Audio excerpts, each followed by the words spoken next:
adtob kanatong tanan mga kaigsunan, mayong bungtag sa atong mga igsoon diri sa Cebu at sa ating mga kapatid na nasa Luzon, Visayas at Mindanao, nasa Panay. Magandang araw at mapagpalang araw po. At siyempre sa mga kapatid natin na nasa ibang bansa, magandang gabi at magandang araw sa inyong lahat. So nandito na po tayo sa chapter 33 ng Exodo. Okay. Verse 1 ng 33 ng Exodo. Sinabi ni Yahweh kay Moses, umalis na kayo rito at magtuloy sa lupain aking ipinangako kina Abraham, Isaac, Jacob na ibibigay ko sa kanilang lahi. Ang pupuntahan ninyo'y isang mayaman at masaganang lupain. Pauunahin ko sa inyo ang isang anghel upang palayasin ang mga Kananeo, Amoreo, Hiteo, Periseo, Heveta, at Jebuseo. Hindi ako magsasama sa inyo, hindi ako ang sasama sa inyo. At ang baka malipol ko lamang, baka malipol ko lamang kayo sa daan dahil sa katigasan ng inyong ulo. Amen. So ito na po ang paglalakbay ng mga Israelita dahil sa nakaraang mga chapter na ating napag-aralan kahapon, doon ibinigay, doon nagkasala pala yung mga Israelita ng pagsamba ng Diyos-Diyosan na Goya. At dito, simula na ang kanilang paglalakbay, natapos na yung mga patayan na naganap at ang mga Levita ang namuno sa pagpatay ng mga sumamba ng mga Diyos-Diyosan. At inulit ng Elohim yung kanyang pakikipagsundo sa mga patriarka, kanyang saad, na sinabi niya na dadalhin ko kayo sa lupa na ipinangako ko ni Abraham, Isaac at ni Jacob, ang lupang mataba na ibibigay sa kanyang mga lahi. Kaya pag noong naglalakbay sa paglalakbay ng mga Israelita, sinabi ng Elohim na hindi siya mismo ang sasama sa mga Israelita, kundi may anghel siyang ipauuna upang palayasin yung mga Amorihanon, Jebusihanon at Peresihanon. Maganda yung offer, bro. Oo. Maganda. Sa ating nakikita dito, sa paglalakbay nila, si Moses yung naging leader o naging pinuno nila sa paglalakbay. Ngunit may isa palang anghel na palaging nakauna sa kanila. At marami tayong mababasa dito na itong anghel na ito ay tumutukoy sa ating Misaya. Dahil sinabi ng ating Misaya, wala pa si Abraham, nandito na ako. At wala pa si Moses, ako yung batong kasama nila ni Moses. Oo. At ang Elohim, sinabi ng Elohim dito na kapag siya ang sasama sa mga Israelita, baka malilipulin niya ang mga Israelita dahil sa katigasan ng ulo nito. Ating nakikita dito ba na ang Elohim ay hindi biro-biro kapag nagalit. Kapag tayo ay sumuway sa kanyang Torah, sinadya natin sumuway, hindi biro ang sumpa na ibibigay ng Elohim. Kaya anghel ang kanyang ipinadala, hindi siya mismo.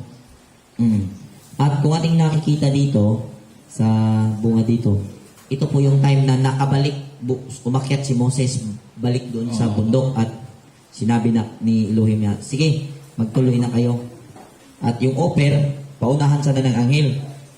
Sana ko dito na sa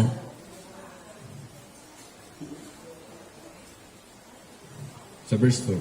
Verse 4. Nang malaman ito ng mga Israelita, labis silang nalulungkot at isa'y walang nagsuot ng alahas sapagkat sinabi ni Yahweh kay Moses, sabihin mo sa mga Israelita na sabihin mo sa mga Israelita na matitigas ang ulo nila. Baka kung ano ang masasama sa kanilang paglalakbay, ay malilipol ko lang sila. Ipaalis mo ang kanilang mga alahas at pagkatapos ay magpapasya ako kung ano ang gagawin ko sa kanila. So, sa narinig pala ng mga Israelitang sabi ng Elohim kay Moses, hindi ito gusto o hindi ikinagalak nila dahil talagang gusto nila ang Elohim ang mangunguna sa kanilang paglalakbay. Ngunit dito pala nagsimula yung batas ng Elohim na dahil sa paggawa nila ng Diyos-Diyosan, ang kanilang mga alahas, yun ang naging instrumento. Kaya nakabuo sila ng pagsamba ng Diyos-Diyosan. Kaya simula dito, Wala na nagsuot. hindi na sila nagsuot, pinagsabihan sila ng Elohim na hindi na sila pwedeng magsuot ng alahas. At mayroon ding ano dito, Brother Rex, mayroon ding ibang nakikitang rason kaya hindi na pinasuot. Dahil itong mga alahas nila, kagaya rin sa ating ngayon ba, most on nangyayari sa Christian Catholicism na yung pindan, ninyo, cross, Ganyan. mga ribulto yung mga pindan. Kaya sabi niya, wag silang magsuot, baka patahin ko sila. Kaya, kasi galing itong mga alahas na to, kung ating babalikan yung journey, bago sila umalis, galing po ito sa Egypt. Hinubaran nila kasi yung mga Egyptian.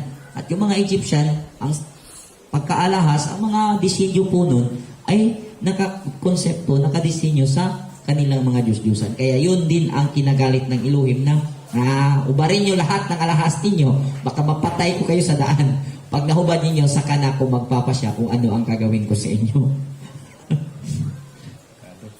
Delikado yun.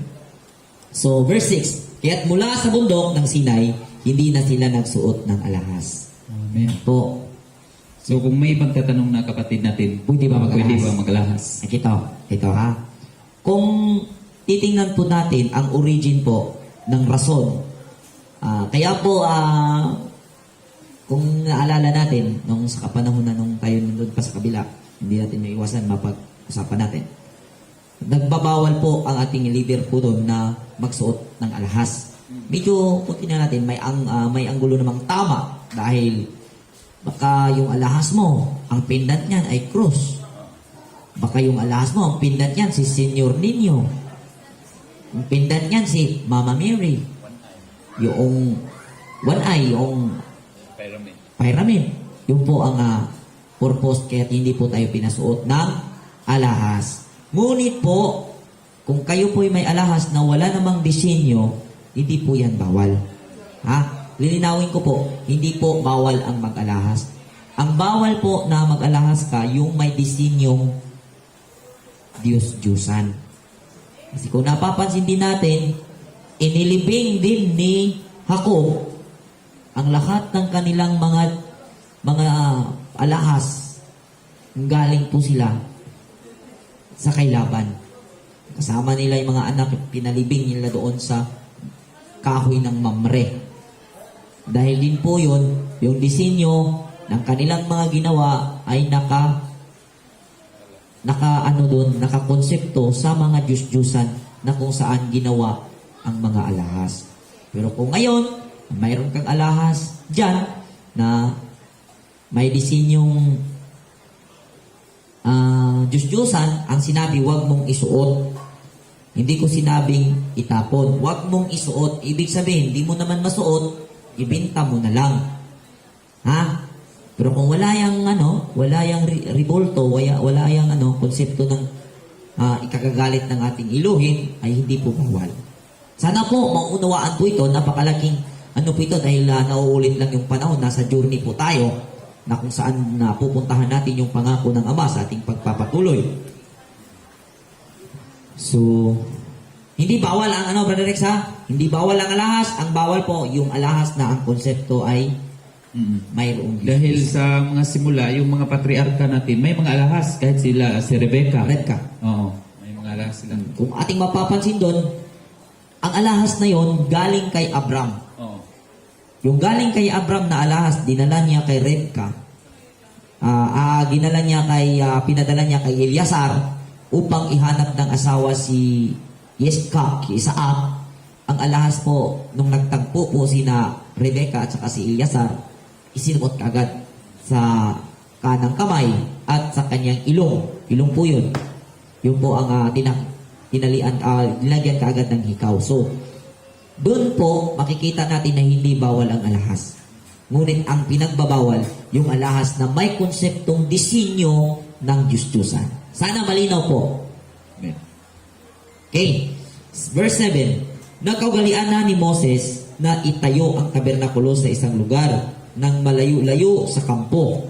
Tinawag iyong tuldang tipanan ng Elohim. At ang mga tao doon ay pumupunta, ang sinumang nais sumangguni kay Abayahawa. Tuwing papasok doon si Moses, ang mga Israelita ay tumayo sa pintuan ng kanilang tulda at tinitingnan siya hanggang siya ay makapasok. Kapag nasa loob na si Moses, bumaba naman na may pinto ng tuldang tipanan ang haliging ulap at mula roon ay makikipag-usap sa kanya si Aba.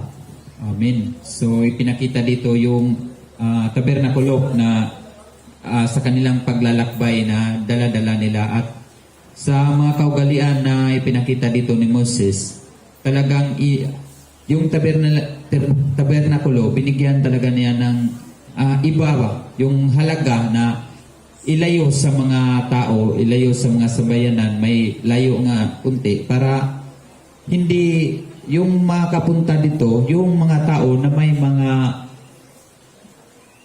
may problema, may makipagsayon sa Elohim. Ano yan, Mac? Hirap Tagalog. Okay, sinadya yung pinalayo ng konti, bro, kasi sabihin na natin, in realidad, mayroong mga bata, baka maglaro, may bato-bato, ang ganun po. Kaya medyo may distance yan ng konti, nang sa ganun mayroong, kasi ang utos ng Elohim sa niya, pakang banalin ninyo, ilha nga balaan. Ibig sabihin, kahit ito po ay binili natin. At para sa ating binibilhan ng mga manggagawa nito is ordinary po ito. Itong supa. Ngunit, nung dumating sa atin, pinakang banal natin.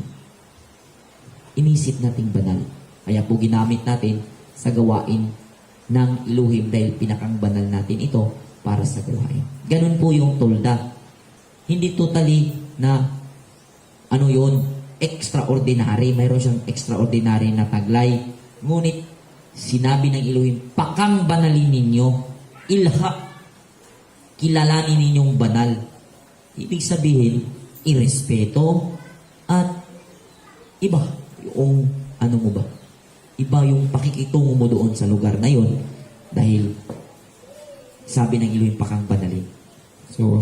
So, ang nakikita natin dito, si Moses lang ang pwedeng pumasok sa tabernakulo. So, si Moses ang naging daan between sa Elohim at sa mga tao.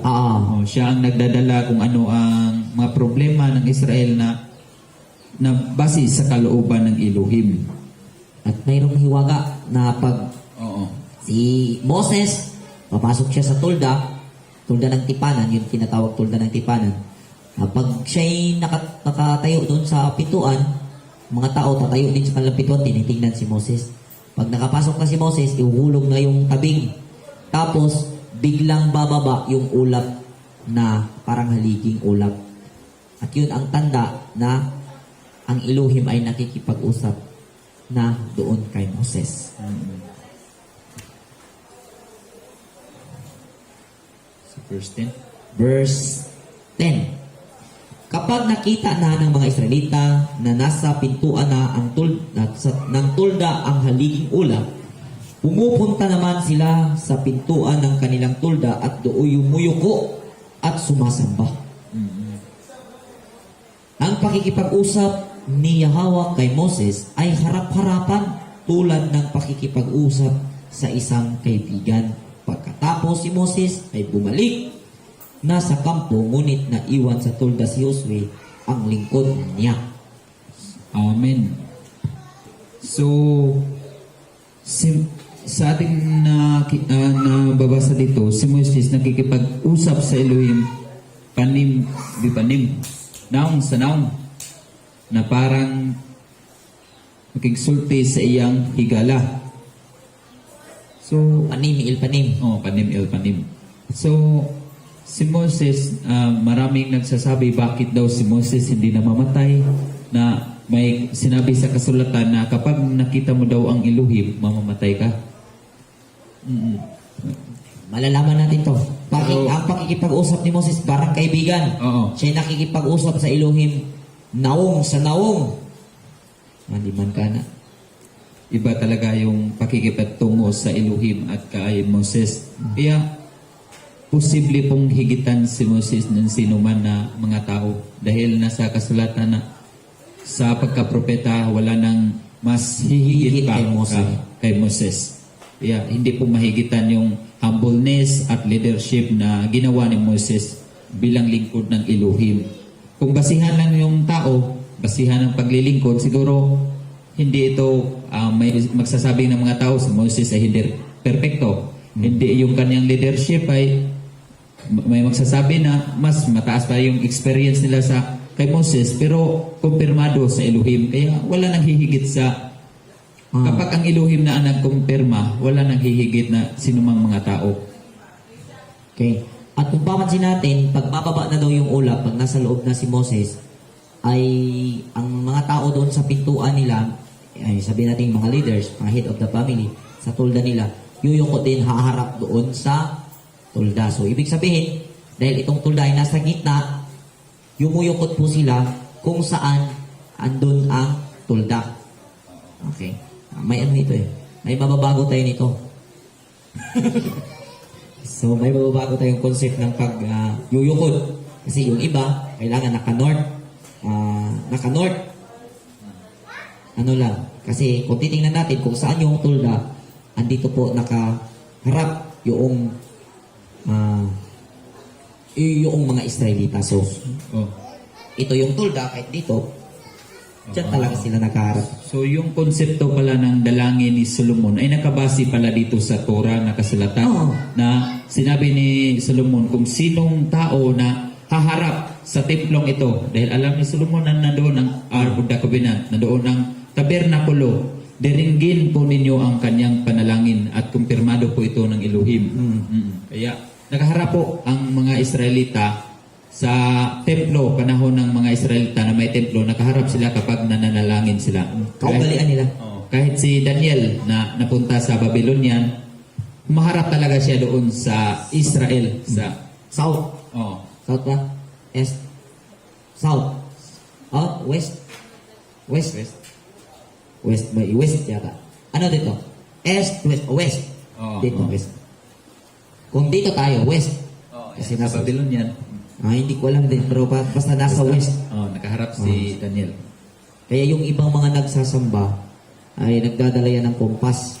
Pero sa ngayon po, alam naman natin, wala doon ang tabernakulo. Baka sabihin ng mga critics, anong yukod-yukuran nyo yun? Kayong mga, doon, mga piki. Wala naman, totoo naman, wala po ngayon ang tulda doon.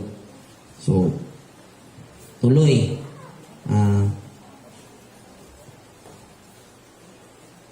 Ang pakikipag-usap ni Yahweh kay Moses ay harap-harapan tulad ng pakikipag-usap sa isang kaibigan pagkatapos bumalik na sa kampo ngunit naiwan sa tulda si Josue, ang lingkod ni Moses.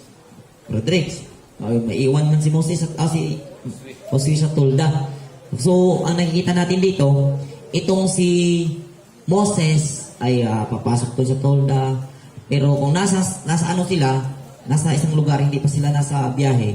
Si Moses, si Josue, kung tingnan natin, i-analyze natin, siya yung gwardya ng tulda. Siya yung gwardya ng tulda. Maano to si Josue? At kung si Moses ay nasa loob, nakikipag-usap sa Elohim, may posibilidad na naririnig ni Josue ang pakikipag-usap. Kasi tabing lang.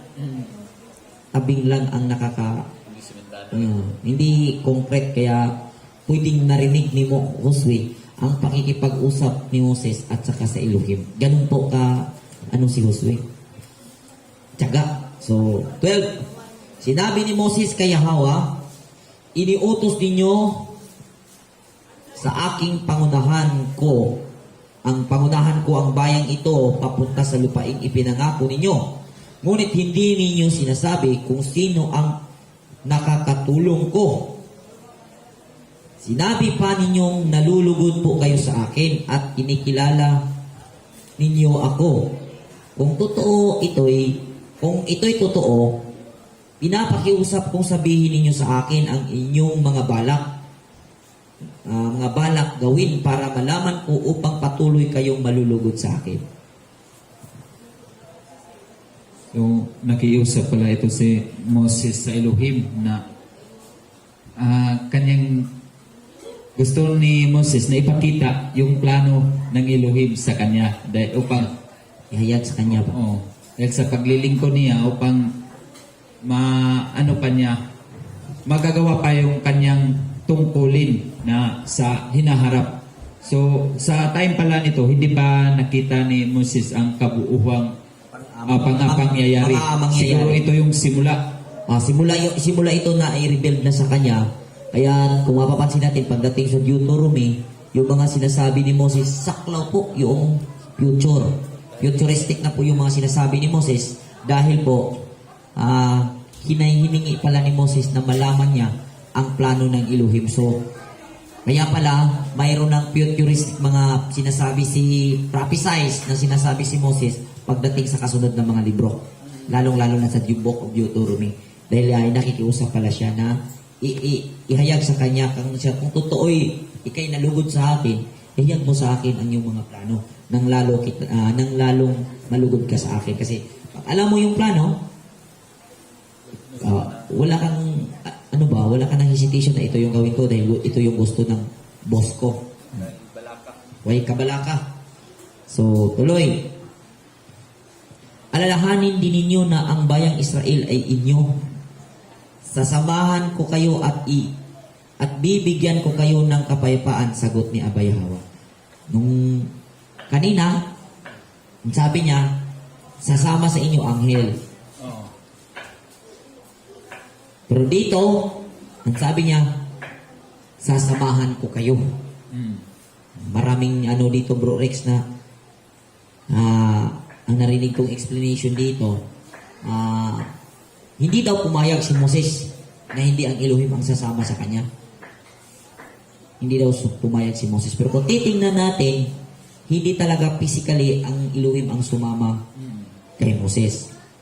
Kundi, ang anghel na binigyan ng authority ng Elohim na sabi niya, diretso na tayo, si Misaya po ito, na kung saan ang sabi niya, ang Elohim ay nasa sa akin, at ako ay nasa sa Elohim. Kami ay iisa. Sa authority. Kasi, ang gusto ng Misaya, ang gusto ng Elohim, ay ang sundin ang kalooban ng Elohim, ng mga tao, ang kalooban niya. Ganon din, ang gusto ng Misaya, na sundin ng mga tao ang kalooban ng kanyang Ama na nasa langit. Kaya iisa po sila sa layunin dahil ang gusto nila, ang gusto din ng Misaya na sundin ng mga tao upang danasin ng mga tao ang kabutihan. Malalim po ito dahil ang Misaya po ang let there be light. Siya po itong liwanag. Kaya gusto niya na sundin ng mga tao ang kalooban upang mataglay o taglayin sa buong panahon ng buhay ng mga Israelita ang liwanag na ang ibig sabihin malawak po ang liwanag. Ito po tumutukoy sa kasaganahan at kapayapaan, lahat pong pagpapala. So,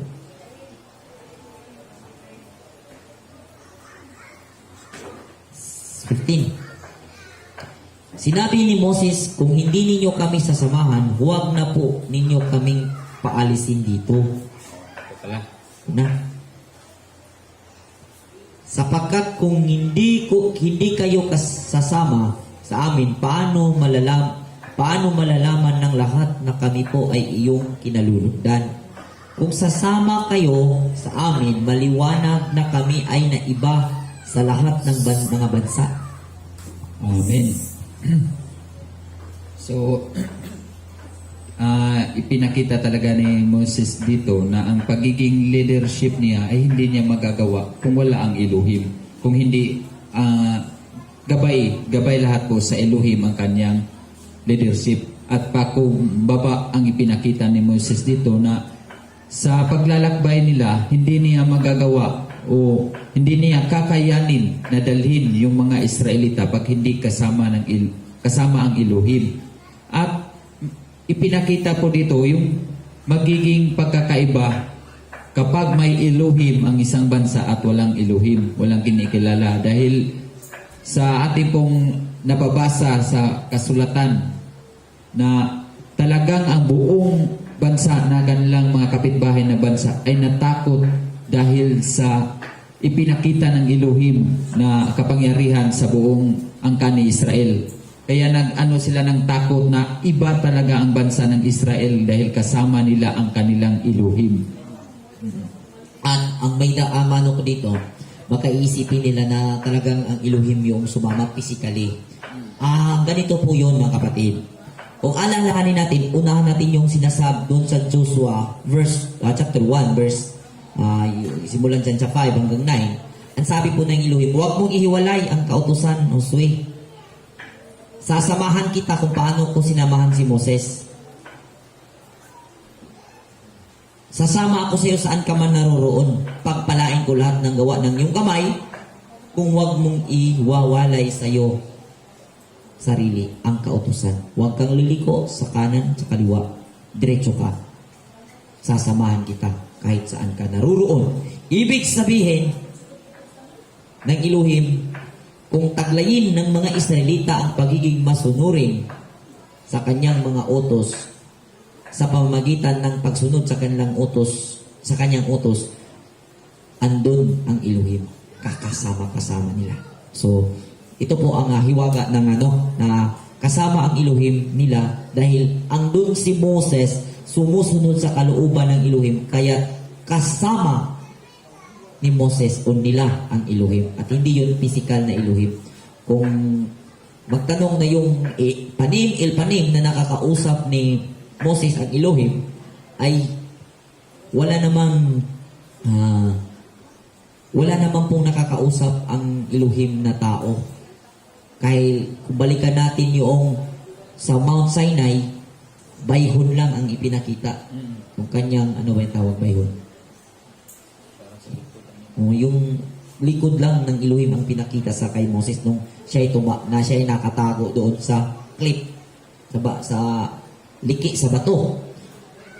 At ang nakakausap ni Moses araw-araw, yung glory ng Elohim. Representant sa Elohim po yun. Glory po. Yung glory. Yung presensya ng Elohim. Hindi actually yung literal, physical na Elohim ang nakakausap ni Moses. Panim, glory po yun ng Elohim ang nakakausap ni Moses. At alam natin, ang glory ng Elohim, walang iba ay ang Misaya. Yung haligi, yun ang glory. At ang glory, ang nagbibigay glory sa Elohim, walang iba ang Misaya. Kaya ang posibilidad, ang nakakausap ni Moses ay ang Misaya. Dahil sabi ni Pablo, si Misaya ang mukha ng Elohim na hindi nakikita. Yan. Ang sinabi, naong sa naong may mukha. Kung iliteral natin. So, ang nakakausap niya doon ay ang representante ng Elohim. Dahil ang Misaya, kung sa Bisaya pa mo, ay dagway sa Elohim nga dili makita. Yan, naong man sa naong, di nakita. So, asa na ito? Verse 17.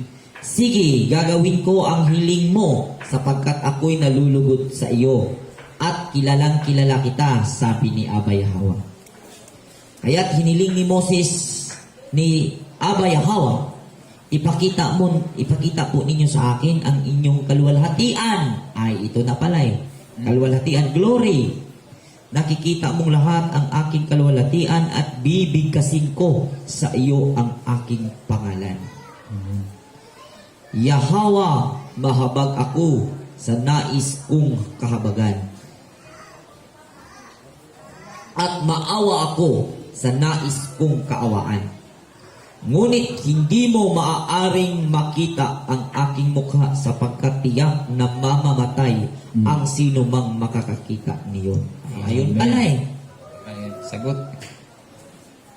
Kung ating dito, nagpapakita ang Elohim at sabi niya, binigkas niya yung kanyang pangalan. Yahweh. Ano nga yung Yahweh, bro? Yahweh. He exists. Oh.